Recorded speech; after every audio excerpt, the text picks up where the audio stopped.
Number 1. While hiking near Lake Washington in Glen Allen, Mississippi, a man stumbled upon a disturbing scene. Look. Bro. Like what? Bro, this is crazy. This is crazy. Look at this. Bro, like, did somebody put something in the water? And it's all the way back out through there, bro. Look at all those fish. Look at all of these dead fish, bro. The water was littered with fish, most of them dead, with only a few still moving in a small patch. The sight was overwhelming. Fish stretched out across the water and along the edges, creating a strange and unsettling atmosphere. Little spots y'all can see. Look at that, bro. What in the world is going on? This is crazy. Look at this, like even at my feet, bro. The minnows, everything, bro. This is the craziest. Bro, I've never seen nothing like this in my life, bro. Ever. Look even back there, bro. I've never seen anything like this in my life. What is going on? He couldn't figure out what caused it, but viewers offered different explanations. Some believed it was an algae bloom that depleted the oxygen in the water, something happening more often with changing climates. Others pointed to salmon spawning, since they die after laying eggs, and a few thought it might carry a deeper, even biblical meaning. Whatever the reason, the sheer number of dead fish gave the whole area a chilling, uneasy feeling. Number 2. On the 22nd of February 2024, Carol from the YouTube channel Glorious Life on Wheels shared the terrifying story of a female nomad whose quiet camping trip in Cortez, Arizona turned into something out of a nightmare. The woman had settled in for the night, sleeping inside her car with her dog, when she was suddenly jolted awake. She was asleep in her car, and all of a sudden her dog started just going wild, barking. And around the same time, she heard an OTV, like a ATV, like one of those dune buggy type of off-road vehicles, pulling up into her campground and up to alongside her vehicle. Now, she wasn't sure exactly, because it happened so fast. She wasn't sure whether it was her dogs that woke her up, their barking, or whether it was her hearing the ATV driving up that woke her. But anyhow, she was in a deep sleep, so she was kind of groggy, and she's starting to wake up, and you know how when you're waking up, you're just kind of trying to get your bearings, and all of a sudden, now she's lying down, and it's just, kind of, I don't know if she was just raised up a little bit, trying to wake up to see what's going on. Her dog was barking uncontrollably, and almost at the same moment, she heard the sound of an off-road vehicle pulling up right beside her campsite. Still half asleep and disoriented, she struggled to make sense of what was happening when suddenly the calm shattered.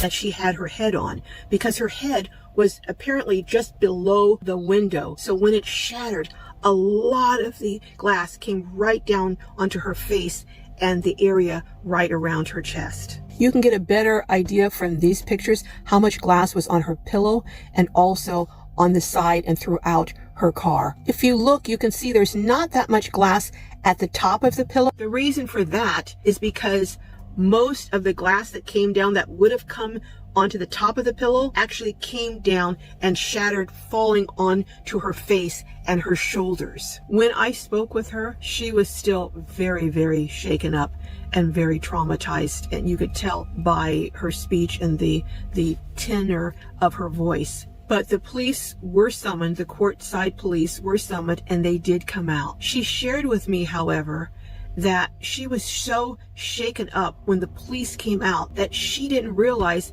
that she was bleeding all up and down either one or both of her legs. She had glass everywhere on at least one of her legs. And the person who contacted me to tell me about this episode said that she tried to help. I'm going to call the victim T. She tried to help T, and she administered alcohol and was actually pulling the glass out of her legs. Later photos showed the pillow she had been resting on, covered with broken glass, concentrated right where her head and shoulders had been.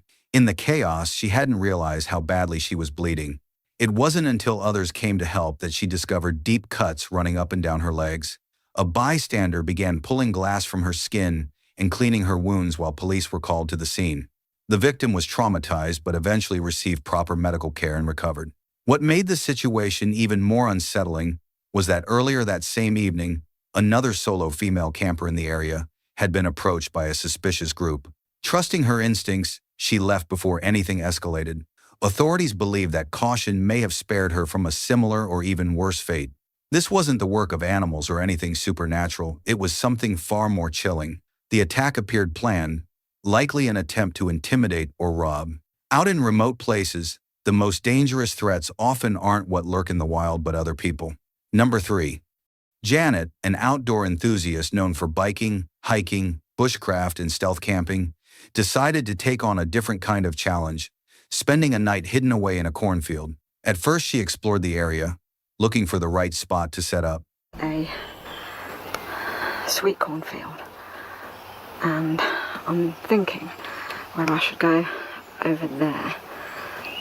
I might be more out of the way if I go over there, because just here there's a footpath, although I will hear people because the noise of the gate will make me aware that they're there. So I'll actually know that if somebody came through there, there's a footpath that just comes up there, so they'd spot me straight away.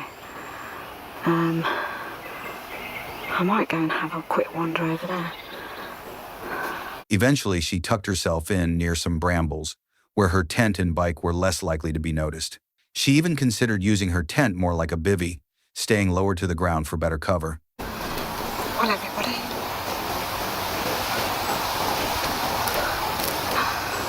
I don't know whether to bail.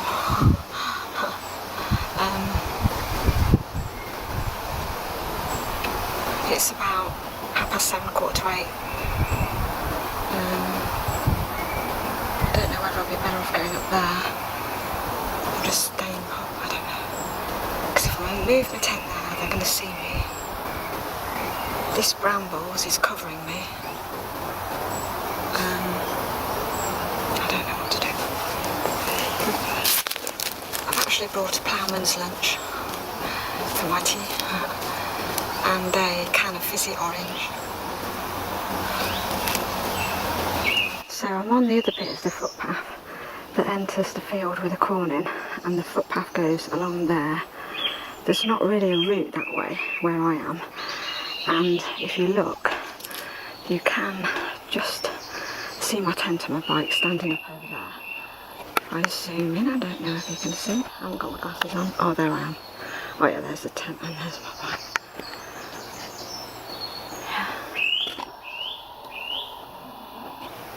What I might do actually, I might use my tent like a bivvy and But after she settled in, things took an unsettling turn. So this is my ploughman's lunch, and I put the tent away because, gosh, I'll be back in a minute. Bye for now.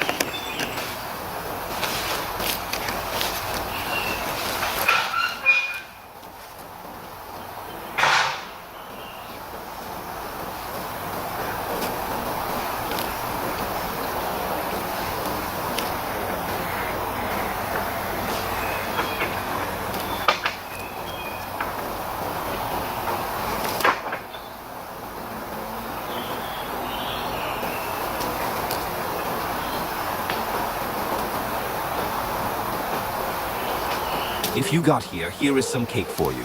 That's the secret word.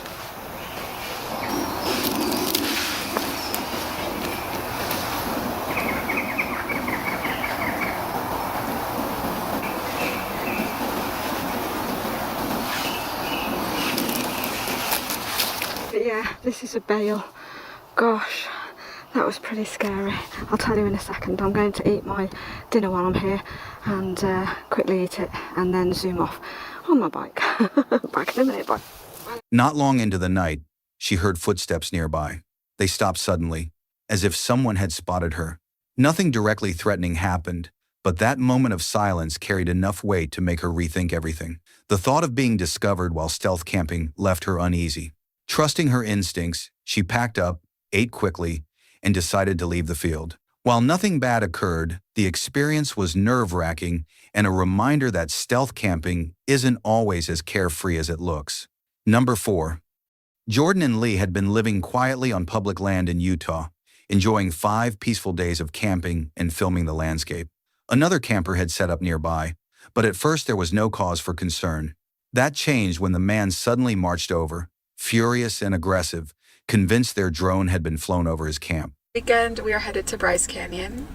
Do you want to see what happened last night? So do we have an interesting story for you? We were at our camp. We've been there for the past 5 days, and I haven't flown my drone at all, right? There's this guy that pulled in probably 4 days prior, and he's been parked there all week. Everything was cool, kosher. I got my drone out. I started filming the mountains. I'll show you some of that drone footage after this. And he comes over highly upset, saying that we were flying the drone over his campsite, which, keep in mind, guys, this is public land. He came in hot too. He wasn't just like, "Oh, do you mind like not flying your drone? I don't like that." He was like, yeah, cursing and like. Yeah, he didn't ask nicely. Honestly, I probably would have reacted different or responded differently if he would have came over and said, "Hey, you know, I understand you're flying your drone. Could you just not fly over the campsite?" The couple tried to explain that the drone was only capturing shots of the surrounding mountains, not his site, but he refused to listen. His tone escalated quickly, laced with threats and hostility. Sitting right over my camp. Oh. It's over here. I see it's over there. A minute ago, it was over my camp. It literally hasn't gone past my head. Bullshit. It literally hasn't. Bull. I can show you my videos. Listen, that's Sir. what I'm saying. Don't fly your drone over You my think I camp. care about your camp more than these mountains? You want me to kick your Is that it? Is that the best result? Is that the way you want to go? I mean, I'll go that way. I don't have a no problem one's with it. trying to We'll look put the into your drone away. camp. We'll put the drone away. I'm just trying to get these mountains. That's the answer. At one point, he even warned that he would take them down if the drone came near him again. The confrontation felt unstable, the kind of situation that could spiral out of control without warning. Drone over my camper, I'm going to kick your That's fine. Look, the drone will not go beyond the span. It has not a minute ago. Well, if it did, I apologize. But You off. I'm going to kick your so you get it Okay. over there again. yeah, You understand? sure. I understand. You had the right answer. Sorry about that. We'll put the. I'm not He's just putting- trying to get the mountain. I'm just trying to get the mountains. I have nothing The to do with mountain's it. over there. Yes, look, You just had it over my camp. because I'm shooting going towards the mountain. I don't care what you're Going shooting. towards the we'll mountain. put it Don't over. put the drone over my camp. You understand? We won't put the drone over. Just stop talking. Do you Stop talking understand? to him. Sir, I told you You it don't want won't. to wipe your I said it off won't the go thing. past the van. I Do said, it again, Sure, and I'll you out. sure. It You won't want go to do the past. mountain? Do the mountain. It won't go past the van. I already said that. Good answer. I said that before. Dude, I'll shoot the drone out of the air, and I'll kick the out of your Sure, ass. sure. I won't bring it towards your van. Good idea. We're done. That's enough. I won't fly it near your RV, like I said before. Dude. Okay? Deal? Is this your place? Yes. Okay, good to know. Do something. Babe, stop. Don't About say good what? to know. Don't listen. If Please stop. Please stop. you're gonna threaten me, just Please like stop. I wouldn't threaten you, what do you expect? Is this your place? No. I didn't say that to you. Say what? Is this your place? Good to know. Yes. What does that mean?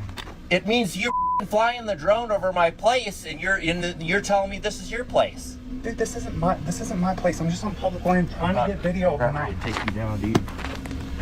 Just stop. You should please. be careful. Eventually, the man stormed back to his own campsite, but instead of feeling relieved, Jordan and Lee felt an even deeper unease. For a while since I've been there, I have. no problem. Your Sure. drone just flew over my place. And I Keep the apologize. And That's all you had to answer, dude. Well, because I didn't fly it over your RV, but I apologize if it went over it. My apologies. It won't go further. Than Don't the tell fan. me It won't go further. what than- I've seen Okay. like I'm making it up. I apologize. It will not go near your. Why had he left so abruptly? What if he was going to retrieve something dangerous?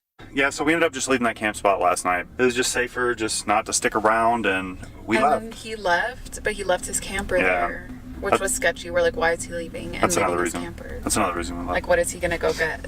So But yeah. we immediately packed up and left. Guys, I would have flown my drone for like 10 minutes. 10 minutes tops. You know, he's been there all week. We've been there all week and didn't get one drone shot. We were Yeah. just gonna get the sunset on our last night, and that was it. So, And you know us, guys. We stay on public land. It's not like he paid for this campsite. Like, everything was public. Like, he walked up to where we were camping with no problem.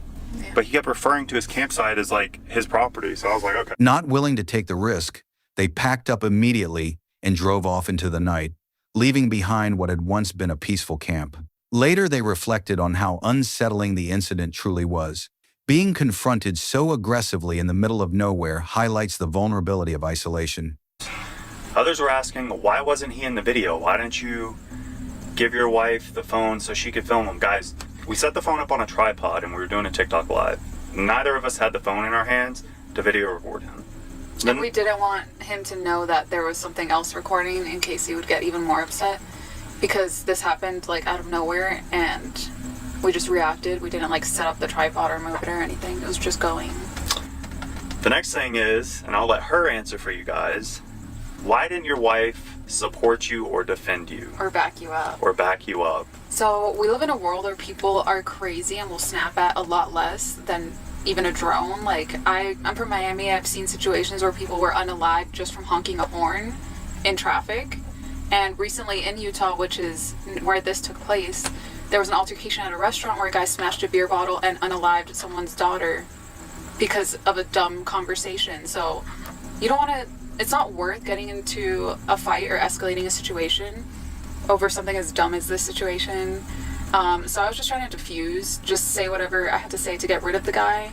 And I was just like, yeah, let's put the drone away. It's not worth the argument to escalate anything or for it to get out of hand. In places where help is far away, situations like this can turn dangerous in an instant. What started as a simple evening of filming nearly turned into something far worse, and it left them shaken long after the road carried them away. Number 5. On the 8th of August 2025, while camping alone in Berlin's Bigfoot territory in New Hampshire, Bear from Exploring with Bear started hearing disturbing sounds around his campsite.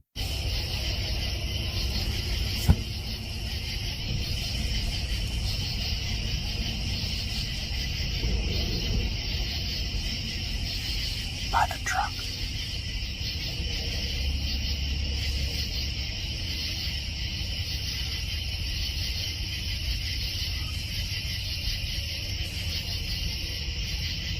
Something's moving by the truck.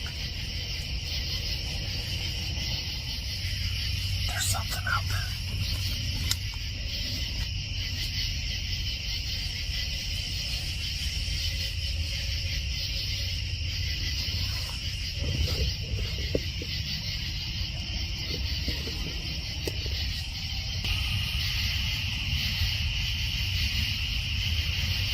The fire's about dead.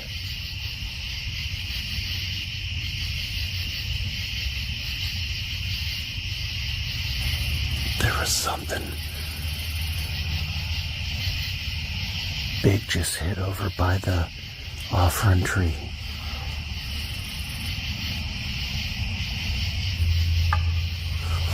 Oh my goodness.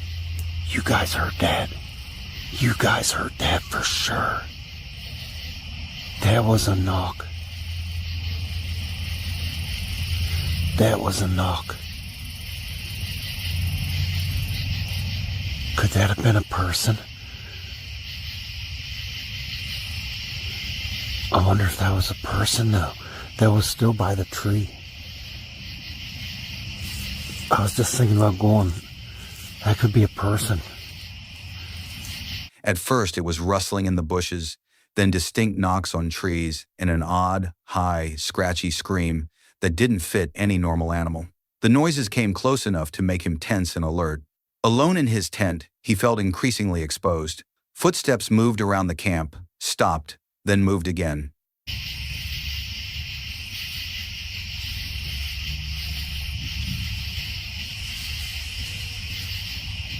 Holy smokes, listen to that.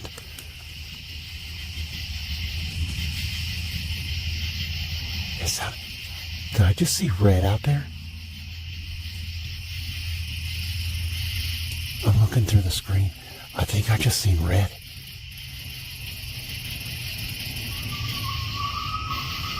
Holy smokes. That was freaking, I don't know. I don't know what to think. That could be people. That could be people. That's pretty intimidating. What is that?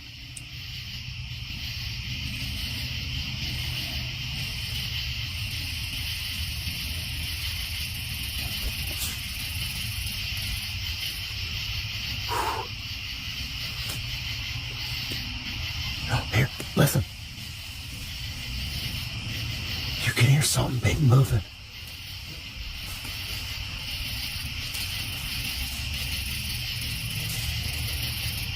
Light and movement appeared briefly through his camera screen. Every new sound raised the possibility that someone or something was nearby.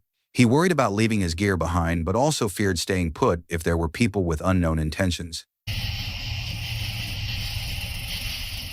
Okay, man, I got the worst freaking feeling right now.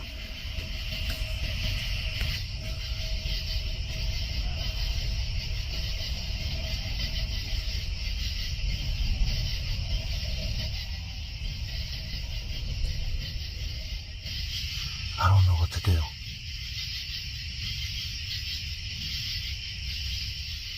Oh my goodness. This feels like a bad situation.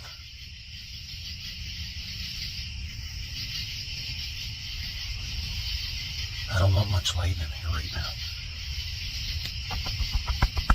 I'm worried about people.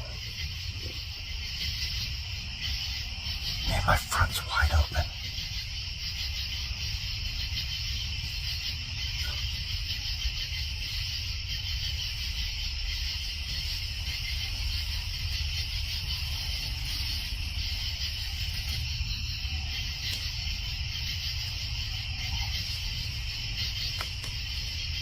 Someone's walking. Hello?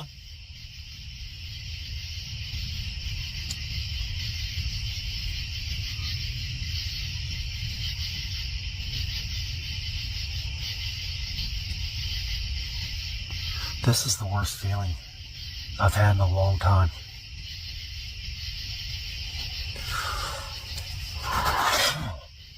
All right.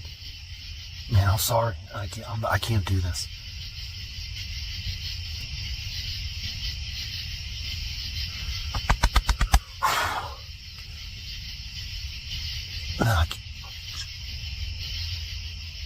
I don't want to be here right now.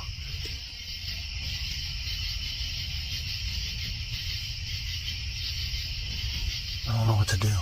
I don't want to leave all my stuff here.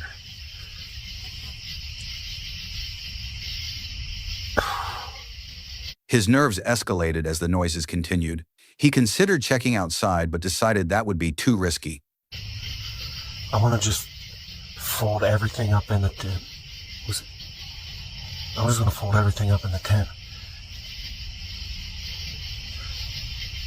Throw it in the back of the truck with something heavy on it, like the chair and some other stuff, just to pull out of here and get down the road.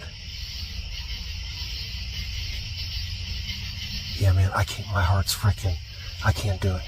I can't do it, guys. Okay, I don't know if I'm going to get back on or not.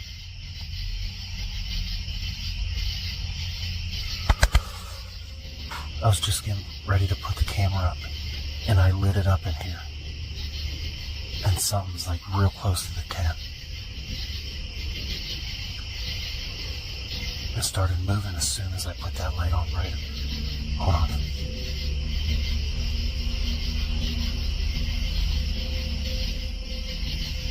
What was that?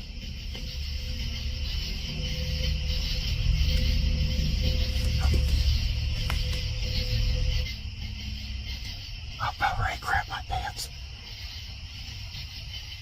Man, I got freaking goosebumps. On top of goosebumps. Hold on.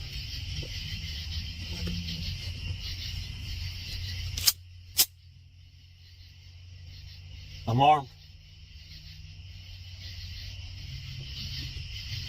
It's beating 1,000,000 miles an hour. What is that? I just seen like light out there for a second. Where'd my light go?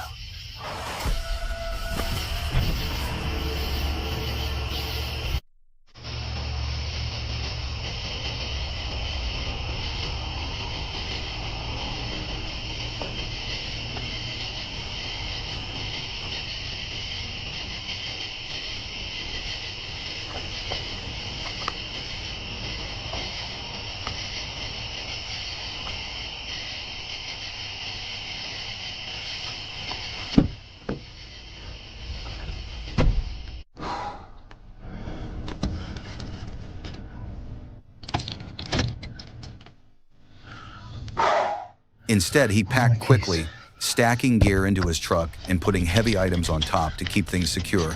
He left the site as fast as he could. Bear made it out without injury, but the experience left him shaken. Okay.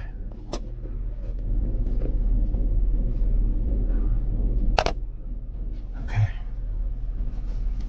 Whether the activity was wildlife, people, or something else, the presence of another being in a place that should have been empty was what truly unsettled him. Preparing for animals is one thing, dealing with unexpected human presence in the woods is another, and it's what turned curiosity into alarm that night. Number 6. On Halloween night 2023, a van lifer and his friends from the Ads Ventures community set up a movie screening deep in a remote Welsh wood. They met at a country pub, drove in together, and strung a screen between trees to watch a horror film under the stars. What started as a fun, low-key night quickly turned strange. This time last year, I didn't really have many mates, so my Halloween video I just went off into the woods on my own, as you do, explored a cemetery, saw a ghost, that type of thing. But this year, I have some new mates, the ones I happen to meet through this thing that we call van life. So I'm currently on the Welsh border and we are meeting up, we're going to some haunted woods for the evening, but right now I'm actually at this place which is supposed to be a carvery, and I was going to meet Bruce here to get a quick meal before the evening begins. But as you can see, it doesn't really look very inviting. To be honest, it's actually giving me horror movie type vibes, so it's pretty fitting to start the video here. Look who's decided to show up. I told you I had mates. Are we allowed to park here? Dunno. I've got another mate as well. This is the pub I've been recommending to you, by the way. There's just a random hound here as well. He's been sat here for about 20 minutes. It's his car. Oh, look. He loves worms. Why didn't he tell me? Obviously, with this court case looming, I am not even risking touching this when I drive, even though it is fully legal because it doesn't transmit data, apparently. But I'm not touching it if there are any policemen watching, but I'm going to listen in to the conversation. Before they reached the clearing, small tech problems began. A van's GPS dropped signal, mobile hotspots cut in and out, and even walkie-talkies that shouldn't need cell service started failing. They pushed on and eventually got the projector working, the film casting a faint glow across the trees. Where's Oslo? Come here.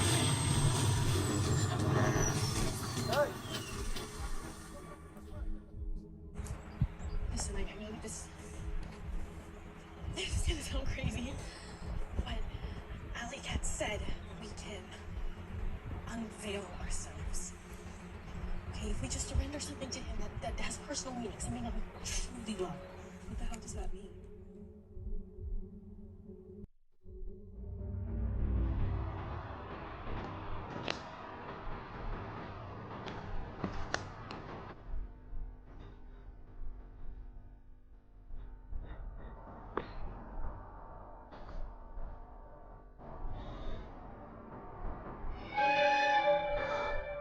Then a sudden, violent gust of cold wind tore through the clearing.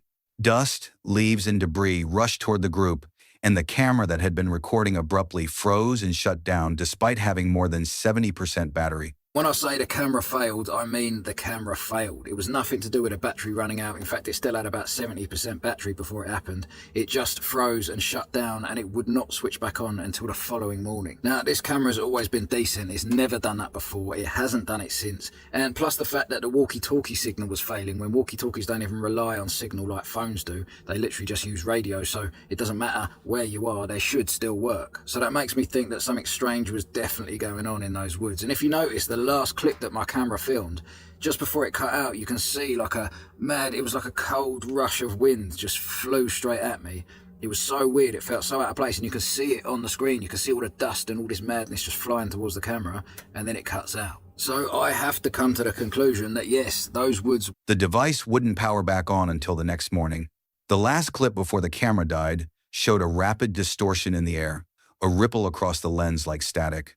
There were no clear apparitions or loud, obvious phenomena, just a cluster of mechanical and environmental failures happening at once, and a moment that felt deeply out of sync with the surroundings. Number 7.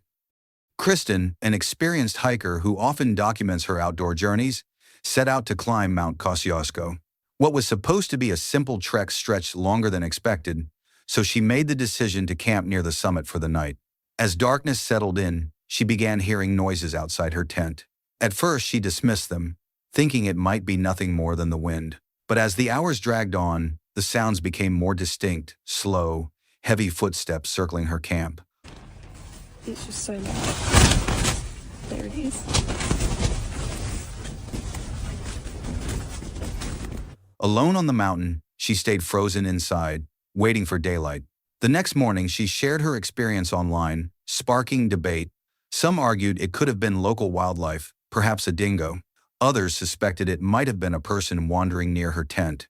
Out in the wilderness, isolation amplifies every sound, but clear footsteps raise questions. Was it just an animal passing through, or something far more unsettling? Number 8. Exploring with Tom is a channel that thrives on uncovering forgotten places, and in this episode, Tom and his friend Hannah set their sights on the remains of an abandoned factory. From the outside, the building looked like nothing more than a relic left to decay, but inside, it told a different story. Moss crept over the walls, rust swallowed entire sections of pipework, and the skeleton of the old production lines still lingered in silence. Offices sat hollow, trolleys lay rusted in pools of stagnant water, and every corridor carried the weight of a world long gone. Yes, Karina. I love this. Oh my god. Yo, this is fucking sick. This is fucking sick. This is nice. This is plus. Oh, sorry. This is insane. Wow. It's all flooded as well. I know. I'm not sure what part this building was of the whole headquarters. A big way through there. Oh, there's an elevator? No way, that's sick. Get on this. That's Buster. Oh, elevator just left as well. Oh my god. This is actually cool. This is real. This is sick.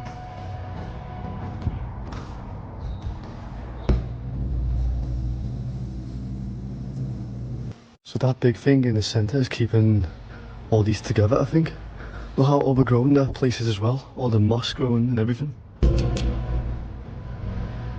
All the trolleys and stuff's being left in the water. It's still a bit of water down there. How massive the place is itself. So that is the main office building over there. We've got to try and get into that one. Oh, that's pretty cool, aren't they? At first, the exploration felt almost enchanting, like stepping into a frozen moment in time. But as they moved deeper into the vast network of halls, the mood shifted.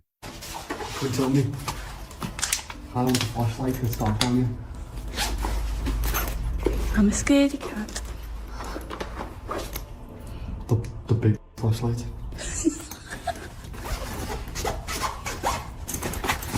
Push it down even further.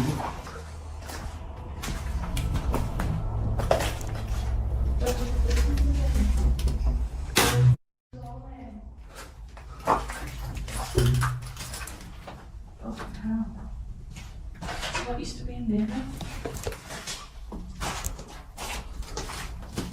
What?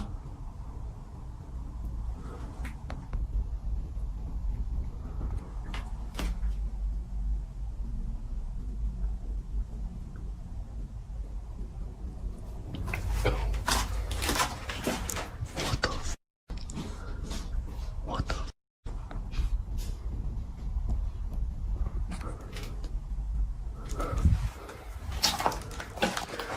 Not worth it. Not worth it. One sec. One sec.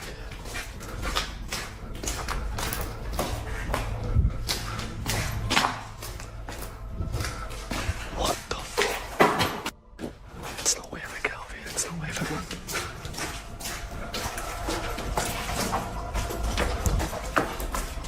Right, stay calm. Stay calm.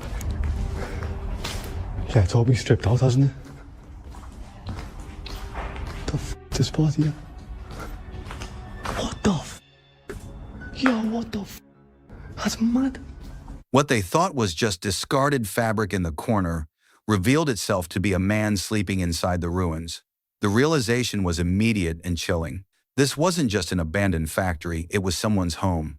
Unease grew as they pressed forward. Faint scraping noises echoed from above, metal dragging against concrete with sharp, deliberate rhythm. It might have been scavengers stripping wire, but the pattern didn't feel right. Every echo turned the empty space into a maze of unanswered questions. Curiosity gave way to caution, and caution gave way to the urgent need to get out. In the end, Tom and Hannah didn't leave because of collapsing floors or unstable beams, but because of something far more unsettling, the presence of others who still inhabited the shadows of the factory. The silence of abandonment was broken, and their exploration became a reminder that forgotten places aren't always empty. Number 9. Uploaded on August 8, 2025, the channel Urban Ghosts, Urban Exploration shared one of their most challenging journeys, yet a hike deep into the wilderness to locate the wreckage of a Cessna 414 that crashed decades ago, killing 2 people. Unlike their usual paranormal investigations, this was as much a test of endurance as it was of emotion. Finally got a day that the weather is going to be in our favor, hopefully. There is a kind of a bad cloud, but if we were going to do it, we'd have to do it today, otherwise we don't get another chance for like weeks. The weather's rolling in from down south, so it's been crazy. So we're here to find this abandoned plane crash and also enjoy this crazy, The weather was unpredictable, and the trail ahead was anything but forgiving. At higher elevations, the air was crisp and thin, but the path quickly turned grueling. There's a few crashes out here. I'd like to find more. So I don't know how to find the information on those, but this one is heavily photographed. Man, the air up here is so clean. It's definitely awesome. So, and it's sort of playing at being really cold, but also being really hot, depending on where the clouds are. So I'm taking the risk and not bringing a sweater.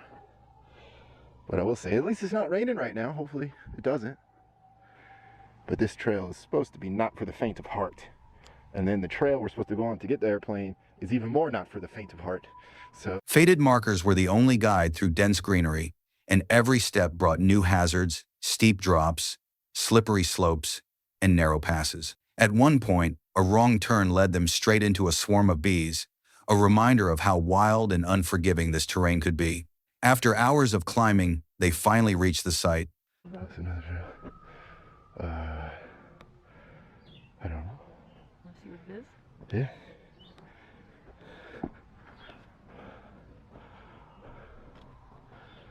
Oh, those have thorns on them. And I just grabbed it with my... Yeah. I just grabbed it with my hand. Oh, it must be some kind of vent or... Yeah, there's a lot of bees, okay. What? What? Wow. I just almost fell all the way down. People have brought flowers out here and stuff. You almost fell all the way down? Yep. Be careful. How cool is this? Pretty cool. I feel it makes me sad though if people died. Yeah. Well, yeah. It's definitely a sad situation, of course.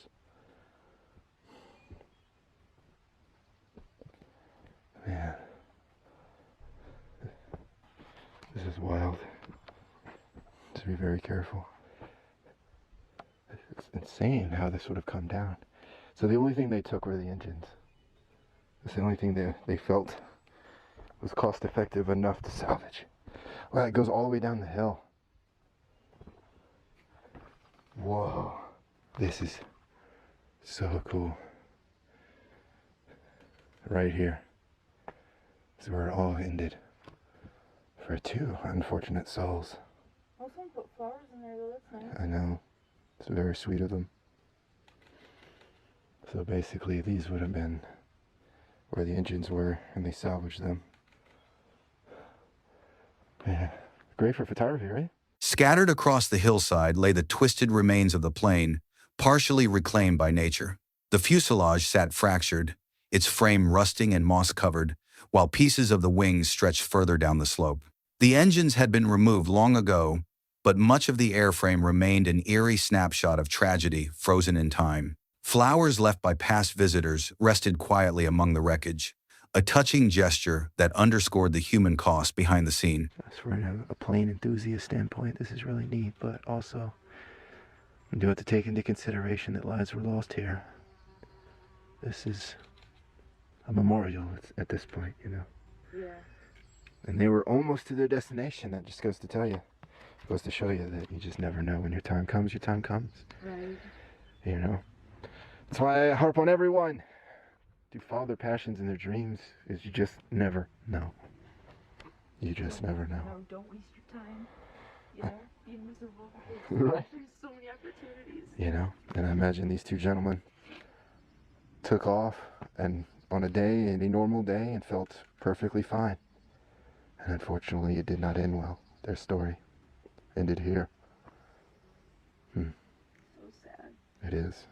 It is. Exploring the wreck wasn't just about discovery, it was about acknowledging the 2 lives lost here. A brief necrophonic session was conducted, faint voices seeming to echo words like plane, leave, and pain. Whether genuine communication or coincidence, the atmosphere felt undeniably heavy, as though the mountains themselves held on to memory. Before leaving, the team paused for one last look. For them, this wasn't just an exploration, it was a reminder of life's fragility. 2 pilots on what should have been an ordinary flight never reached their destination.